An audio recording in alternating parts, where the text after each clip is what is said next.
आपण पाहत आहात सत्याची बाजू मांडणारं हक्काचं न्यूज चॅनल M24 तास। ईश्वरपूरच्या बाजारपेठेत गरिबांचा फ्रीज दाखल। रखरखत्या उन्हात मातीच्या माठांना वाढती मागणी। मार्च महिन्याच्या सुरुवातीला सूर्याने आग ओकायला सुरुवात केली असून वाळवा तालुक्यात तापमानाचा पारा दिवसेंदिवस वाढत आहे।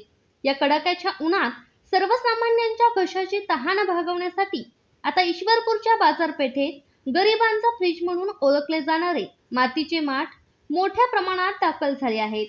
आजच्या धावपळीच्या युगात आणि आधुनिक उपकरणांच्या गर्दीतही मातीच्या माठाचे महत्त्व तसूभरही कमी झालेले नाही।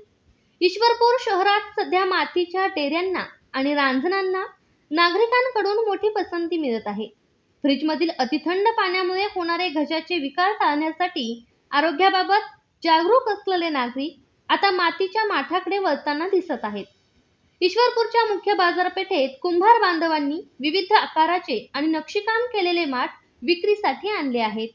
यामध्ये प्रामुख्याने नळ असलेले माठ वापरायला सोपे असल्याने या माठांना ग्राहकांची पहिली पसंती मिळत आहे। तर काळे आणि तांबडे रांजण पाणी जास्त वेळ थंड राहण्यासाठी प्रसिद्ध आहेत। घराच्या शोभेसाठी आणि थंड पाण्यासाठी नक्षीदार डेरे उपयुक्त।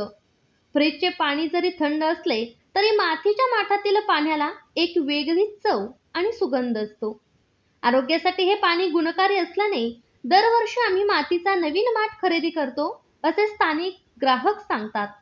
गेल्या काही दिवसांपासून उन्हाचा चटका वाढल्याने माठ विक्रीच्या व्यवसायाला तेजी आली आहे। मातीचे दर आणि मजुरी वाढली असली तरी आम्ही रास्त दरात माठ उपलब्ध करून देण्याचा प्रयत्न करत आहोत असे विक्रेत्यांनी सांगितले।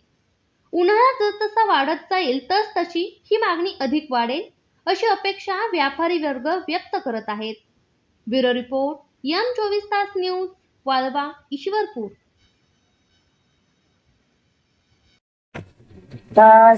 दसऱ्याच्या संलग्नापासून आपण कुंभार व्यवसाय राहणार वारणो मकुताय भीमराव कुंभार तर जानेवारी फेब्रुवारी पासून इस्लामपूर मध्ये धंदा 50 वर्ष झालं मी करतो।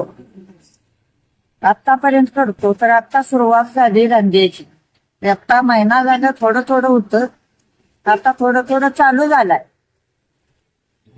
आणि ह्याच्यापासून काय आता आपल्याला काय हे नाही, थोडं थोडे जास्त काय नाही। पण आम्ही विसारगड पासून आलेलो आहे, 50 वर्ष झाली तर धंदा करतो।